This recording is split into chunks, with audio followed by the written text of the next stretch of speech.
7 নম্বর প্রশ্ন বলছে, আসসালামু আলাইকুম রহমতুল্লাহ। ওয়ালাইকুম সালাম রহমতুল্লাহ। বলছে, শেখ, জামাতে কাতারের ডান দিকে দাঁড়ানোর কি বিশেষ কোনো ফজিলত আছে? আর কাতার দুদিকে সমান হলে আগে কোন দিকে দাঁড়াতে হবে? জামাতের কাতারের ডান দিকে দাঁড়ানোর ফজিলত সম্পর্কে যে হাদিস রয়েছে আবু দাউদে এবং ইবনে মাজাহ, কিন্তু হাদিস জয়ীফ, হাদিস দুর্বল। বিশেষভাবে ডান দিকে দাঁড়ালে ইন্নাল্লাহ ওয়া মালায়েকাতু ইউসাল্লুনা আলা মায়ামিনি সুফুফ, আল্লাহ এবং তার ফেরেশতাগণ আল্লাহ রহমত বর্ষণ করেন আর ফেরেশতারা রহমতের দোয়া করেন কাতারের ডান দিকের ওপর। এই বলে যে হাদিসটি রয়েছে সেই হাদিস আবু দাউদ ইবনে মাজাহ জয়ীফ।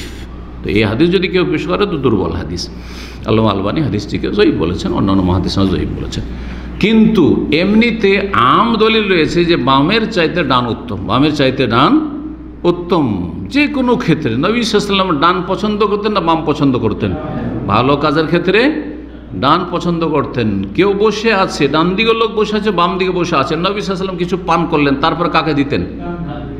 যদিও ডান দিকে যুবক থেকেছে, বাচ্চা থেকেছে, আর বাম দিকে মুরব্বী আবু বকর ওমর রয়েছেন, তবু কোন দিকে দিয়েছেন? ডান দিক থেকে দিয়েছেন। যখন খাবার বেড়ে দিচ্ছেন, বেড়ে দেওয়া বলেন আপনারা, কি বলেন? খাবার বেটে দিচ্ছেন, বিতরণ করছেন বা বেড়ে দিচ্ছেন, তখন ডান দিক থেকে শুরু করবে। এটা হচ্ছে উত্তম। কিন্তু কেউ যদি বাম দিক দিয়ে করে তো না জায়েজ, হারাম কাজ করলো না, জায়েজ অনুত্তম কাজ করলো। ঠিক তেমনি মসজিদে যখন যাবেন, শেখ বিন ওসাইমিন রাহিমাহুল্লাহ বলছেন তার ফতোয়ায়, যখন মসজিদে যাবেন দেখবেন যে ডান দিক খালি আছে, বাম দিকও খালি আছে, আর ডান দিক বাম দিক সমান হয়ে আছে, তখন ডান দিকে লাগবেন, ডান দিক উত্তম, তখন ডান দিক উত্তম। কিন্তু দেখছেন না, ডান দিক বেশি আছে সংখ্যায় আর বাম দিকে কম আছে, তখন ডান দিক উত্তম নয়, তখন ডান দিক উত্তম নয়, বাম দিক। বোঝা গেছে না? তো বাম।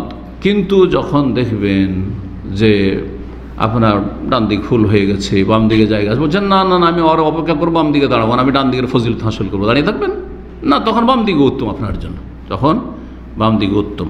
জি।